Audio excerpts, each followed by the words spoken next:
Praise the lord. ఈరోజు ఆదివారము, దేవుణ్ణి మనము ఆరాధించే దినం. ఈరోజు ఆదివారం కొరకే దేవుడు మన కొరకు సిద్ధపరిచిన కొన్ని విషయాలను బట్టి మనం దేవుణ్ణి ఆరాధన చేద్దాము. దాని కొరకు 2 కొరింథీ 9:15 చెప్పశక్యము కాని ఆయన వరమును గూర్చి దేవునికి స్తోత్రము. ఇంగ్లీష్ లో ఏమని రాయబడిందంటే, thanks be unto God for his unspeakable gift. దేవుడు మనకిచ్చిన చెప్పశక్యము కాని వరమును బట్టి దేవునికి స్తోత్రము. ఈ రోజు మనము దేవుని స్తోత్రం చేయాలి. ఈ రోజు దేవునికి మనము థ్యాంక్స్ చెప్పాలి, ప్రైజ్ చేయాలి, ఆరాధించాలి. ఎందుకంటే ఆయన మనకిచ్చిన అన్స్పీకబుల్ గిఫ్ట్ ని బట్టి, చెప్పశక్యము కాని వరమును బట్టి ఈ రోజు దేవుని మనము ఆరాధించాలి. 3 విషయాలు మీ ముందుకు తీసుకొస్తాను. ఆయన మనకిచ్చిన చెప్పశక్యము కాని వరములేంటి, అన్స్పీకబుల్ గిఫ్ట్స్ ఏంటి, మనకు మన స్థాయికి మించి దేవుడు మనకి ఇచ్చిన వరములు, గిఫ్ట్స్ దేవుడు ఇచ్చాడండి, బహుమతులు దేవుడు ఇచ్చాడు. ఎవరైనా మనకి బహుమానం ఇస్తే మనం చాలా సంతోషంగా ఫీల్ అవుతాం కదా. అలాంటిది దేవుడే మనకు బహుమానం ఇస్తే, ఒకటి కాదు చాలా బహుమానాలు ఇచ్చాడు. వాటిలో 3 ప్రాముఖ్యంగా మనం ఈరోజు ఆరాధన కొరకే చూద్దాము. అందులో మొదటిగా యోహాను సువార్త 3:16 దేవుడు లోకమును ఎంతో ప్రేమించెను, కాగా ఆయన తన అద్వితీయ కుమారునిగా పుట్టినవాని యందు విశ్వాసం ఉంచి ప్రతివాడు నశింపక నిత్య జీవము పొందినట్లు ఆయనను అనుగ్రహించెను. దేవుడు లోకమును ప్రేమించి మనకిచ్చిన మొదటి బహుమానము, మొదటి గిఫ్ట్ ఏంటి అనంటే యేసుక్రీస్తు ప్రభువారిని మనకిచ్చాడు. ఈ యేసుక్రీస్తు ప్రభువారి యొక్క విశిష్టత ఏంటి అంటే ఆయన పరిశుద్ధుడు. దేవుడు మనకు పరిశుద్ధమైన కుమారుడిని దేవుడు అనుగ్రహిస్తూ వచ్చాడు. ఈ పరిశుద్ధమైన కుమారుడు మన జీవితంలో ఏం చేశారు అనంటే, ఆయన మన కొరకై కలువరి శిలువలో ప్రాణం పెట్టాడు. ఆయన మన కొరకై మన పాపములన్నీ కూడా ఆయన వీపు మీద వేసుకొని మనకు రావాల్సిన శిక్ష అంతటిని కూడా ఆయన భరిస్తూ వచ్చాడు. ఆ కుమారుడు మనకు అనుగ్రహించబడటం ద్వారా దేవుడు మనకు మేలు జరిగిస్తూ వచ్చాడు. కాబట్టి ఈ రోజు మనం దేవుని ఆరాధించే వారిగా మొదటిగా హోలీ సన్, దేవుడు మనకు పరిశుద్ధమైన కుమారుడిని దేవుడు మనకు అనుగ్రహిస్తూ వచ్చాడు. ఆ పరిశుద్ధమైన కుమారుడు మన పాపములను తీసివేసి మనల్ని పరిశుద్ధులుగా చేస్తూ వచ్చాడు. ఆ పరిశుద్ధమైన కుమారుడు మనల్ని ప్రేమిస్తూ వచ్చాడు. ఎంత ప్రేమించాడంటే మన భారమును ఆయన భరించే అంతగా ప్రేమిస్తూ వచ్చాడు. ప్రభువా, నువ్వు ఇచ్చిన నీ కుమారుని బట్టి నీకు స్తోత్రములు. ఆ కుమారుడు నా పాపమును తీసివేసి నేను పరలోక రాజ్యానికి వెళ్లేదానికి నాకు మార్గమును చూపించాడు. నీకు స్తోత్రము దేవా అని రోజు మనం దేవుని ఆరాధన చేద్దాం. మొదటిగా హోలీ సన్ అని చెప్పొచ్చు. పరిశుద్ధమైన కుమారుడిని దేవుడు మనకు అనుగ్రహిస్తూ వచ్చాడు. రెండవదిగా ఇంకా దేవుడు మనకు అనుగ్రహించిన వరం ఏంటి, బహుమానం ఏంటి అంటే అపోస్తుల కార్యములు 2:38 మనం చూస్తాము. పేతురు అంటున్నాడు, మీరు మారు మనసు పొంది పాప క్షమాపణ నిమిత్తము ప్రతివాడు యేసుక్రీస్తు నామమున బాప్తిస్మం పొందుడి, అప్పుడు మీరు పరిశుద్ధాత్మను వరమును పొందుదురు.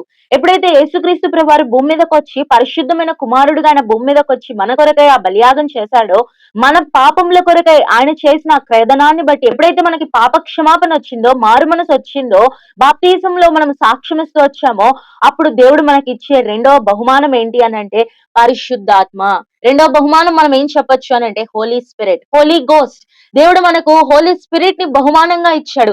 ఈ పరిశుద్ధాత్మ మనకి ఏం చేస్తుంది అనంటే, మనము ఎలా జీవించాలో ఈ పరిశుద్ధాత్మ దేవుడు మనకి నేర్పిస్తాడు. పరిశుద్ధాత్మ దేవుడు మనతోనే ఉండి మనం ఎలా బ్రతకాలో నేర్పిస్తాడు. పరిశుద్ధాత్మ దేవుడు మనము ఏ రీతిగా నడుచుకోవాలో, ఏ రీతిగా మనం మాట్లాడాలో, ఏ రీతిగా మన జీవిత విధానాన్ని మనం జీవించాలో, ఎలా జీవిస్తే మనం పరలోకానికి వెళ్తామో ఆయన ప్రతి దినము కూడా మనము పాపము చేయకుండా మనకి సహాయము చేస్తాడు ఈ పరిశుద్ధాత్మ దేవుడు. ఇటువంటి గొప్ప పరిశుద్ధాత్మ అనే వరమును దేవుడు మనకు అనుగ్రహిస్తూ వచ్చాడు.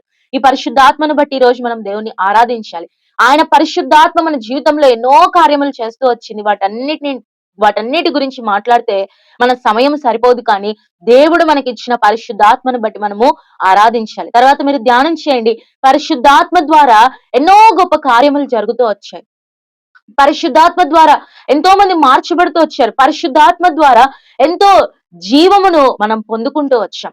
కాబట్టి రెండవదిగా దేవుడు మనకి ఇచ్చిన హోలీ స్పిరిట్ ని బట్టి, హోలీ గోస్ట్ ని బట్టి ఈ రోజు మనం దేవుని ఆరాధించాలి. మూడవదిగా ఇంకా దేవుడు మనకి ఇచ్చిన బహుమానం ఏంటి అంటే, అవిదంటాడు కీర్తనలు 148 నీవిచ్చిన వాక్యమును నేను ధ్యానించుటకై. దేవుడు మనకి ఏమిచ్చాడు అనంటే ఆయన వాక్యమునిచ్చాడు. ఇంకా 119:38 అంటాడు, నీవిచ్చిన వాక్యము మనుషులలో నీ భయము పుట్టించుచున్నది. దేవుడు మనకి ఈ వాక్యమును అనుగ్రహిస్తూ వచ్చాడు. మూడోదిగా మనం ఏం చెప్పొచ్చు అంటే హోలీ స్క్రిప్చర్స్. పరిశుద్ధ లేఖనములు, పరిశుద్ధమైన వాక్యములు దేవుడు మనకి ఇచ్చాడు. ఈ పరిశుద్ధమైన వాక్యము మనల్ని నడిపిస్తుంది. ఈ పరిశుద్ధమైన వాక్యము రెండంచులు గల వాడి అయిన ఖడ్గము వలె మన జీవితంలో మనల్ని ఆదరిస్తుంది, ధైర్యపరుస్తుంది, నెమ్మది కలుగు చేస్తుంది, రక్షణ కలుగు చేస్తుంది. ఈ పరిశుద్ధమైన లేఖన భాగములు మన జీవితాల్ని మారుస్తూ ఉంటది. పరిశుద్ధమైన వాక్యము మన జీవితంలో తప్పులు సరిచేస్తుంది. ఈ పరిశుద్ధమైన వాక్యము మనము యథార్థంగా జీవించటానికి సహాయపడుతుంది. ఈ పరిశుద్ధమైన వాక్యము మనల్ని నిత్య జీవానికి కారకులుగా చేస్తుంది. ఇటువంటి గొప్ప బహుమానము దేవుడు మనకు అనుగ్రహిస్తూ వచ్చాడు. ఈ రోజు దేవుని మనం ఎందుకు స్తుతించాలి? ఈ రోజు దేవుని మనం ఎందుకు ఆరాధించాలి? ఈ రోజు దేవుని మనం ఎందుకు స్తోత్రం చేయాలి? చెప్పశక్యము కాని ఆయన వరమును గూర్చి దేవునికి స్తోత్రము. ఎందుకు మనం దేవుని స్తోత్రము చేయాలి? ఎందుకు దేవుని మనం థ్యాంక్స్ చెప్పాలి అని అంటే, ఆయన మనకిచ్చిన అన్స్పీకబుల్ గిఫ్ట్స్. ఆయన మనకిచ్చిన అన్స్పీకబుల్ గిఫ్ట్. మొదటిగా ఆయన మనకిచ్చిన గిఫ్ట్ ఏంటి? వరం ఏంటి? బహుమానం ఏంటి అని అంటే, పరిశుద్ధ కుమారుడు, హోలీ సన్ ని దేవుడు మనకు అనుగ్రహిస్తూ వచ్చాడు. ఆ కుమారుడు మన జీవితంలో మన పాపములు తీసివేయట కొరకై మనకు బదులుగా ఆయన కలువరి సిలువలో ప్రాణం పెట్టాడు. తండ్రి కుడిపార్శ్వం పక్కన మన కొరకై ప్రతి రోజు కూడా విజ్ఞాపన చేస్తూ ఉన్నాడు. కాబట్టి హోలీ సన్ని దేవుడు మనకు అనుగ్రహిస్తూ వచ్చాడు. రెండోదిగా హోలీ స్పిరిట్, పరిశుద్ధాత్మను దేవుడు మనకు అనుగ్రహిస్తూ వచ్చాడు. పరిశుద్ధాత్మను వరమును దేవుడు ఇచ్చాడు. ఈ పరిశుద్ధాత్మ వరము మన జీవితంలో ఎన్నో అద్భుతమైన ఆశ్చర్యమైన కార్యములు జరిగించడానికి ఈ పరిశుద్ధాత్మ దేవుడు కారకుడుగా ఉన్నాడు. హోలీ గోస్ట్, హోలీ స్పిరిట్ ని దేవుడు మనకు అనుగ్రహిస్తూ వచ్చాడు. మూడవదిగా చివరిగా దేవుడు మనకి ఇచ్చిన బహుమానం ఏంటి అని అంటే, హోలీ స్క్రిప్చర్స్, ఆయన ఇచ్చిన పరిశుద్ధ లేఖనములు. పరిశుద్ధ లేఖనములు మనల్ని ఆదరిస్తుంది, ధైర్యపరుస్తుంది. ప్రతి రోజు అందరూ విడిచిపెట్టినా కూడా ఈ దేవుని వాక్యము చదివితే ఎంతో నెమ్మది కలిగిన జీవితము మనం అనుభవిస్తున్నామంటే ఈ పరిశుద్ధమైన లేఖన భాగములను బట్టి, వీటిని బట్టి, ఈ 3 గొప్ప బహుమానములను బట్టి, దేవుడు మనకిచ్చిన అత్యుత్తమమైన బహుమానములను బట్టి ఈరోజు దేవునికి మనము థ్యాంక్స్ చెప్పాలి, స్తోత్రము చెల్లించాలి, ఆరాధించాలి.